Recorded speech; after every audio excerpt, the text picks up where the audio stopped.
आप लोगों को ये जान करके सुखद आश्चर्य होगा कि वही श्रीमद् भगवद गीता के 700 श्लोकों का कविता में अनुवाद करने का काम गुरु गोविंद सिंह जी ने किया, गोविंद गीता के नाम से।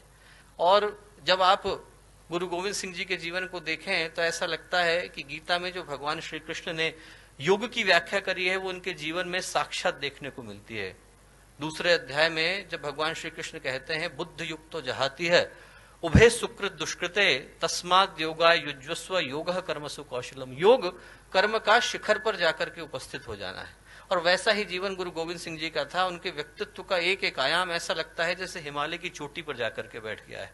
उनके विषय में बोले तो ऐसा लगता है जैसे भगवान कृष्ण या गुरुदेव के विषय में बोल रहे हैं।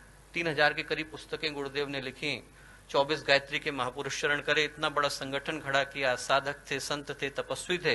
व्यक्तित्व का हर आयाम शिखर पर था। और वैसा ही गुरु गोविंद सिंह जी के विषय में बोलते हुए लगता है। और दो अद्भुत सोचें गुरु गोविंद सिंह जी इस देश को, इस राष्ट्र को देकर के गए। पहली, राष्ट्र के प्रति अगाध निष्ठा, अटूट भक्ति।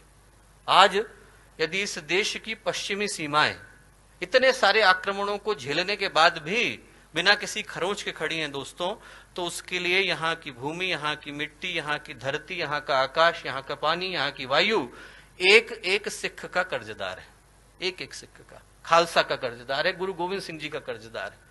क्योंकि राष्ट्र के लिए अपने आप को बलिदान कर देना उनने अपने स्वयं के परिवार से सिखाया। 4 पुत्र थे, 2 हत हो गए, 2 को चिनवा दिया गया। एक जो पुत्र थे युद्ध में मारे गए। जो चौथे सबसे छोटे थे लौट करके घर आए।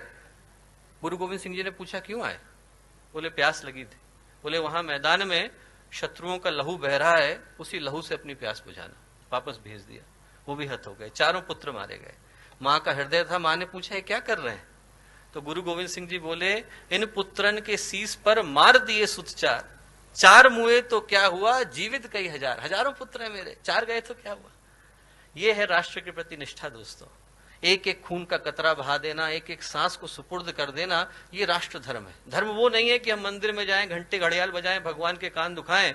धर्म वो है जब हम लोग राष्ट्र के प्रति अपने दायित्वों की रक्षा करते हुए अंतिम सांस को भी शहादत की तरह सुपुर्द कर देते हैं। वो राष्ट्र धर्म कहलाता है। और वो गुरु गोविंद सिंह जी ने हमें सिखाया। दूसरी जो चीज दी वो दी एकता, साथ साथ चलना। बड़ा दुख होता है जब लोग धर्म के नाम पर तोड़ने की भाषा का प्रयोग करते हैं। धर्म तोड़ना नहीं सिखाता, धर्म जोड़ना सिखाता है। धर्म गिरना नहीं सिखाता, धर्म उठना सिखाता है। धर्म बंटना नहीं सिखाता, धर्म मिटना सिखाता है। और ये गुरु गोविंद सिंह जी ने हमें सिखाया।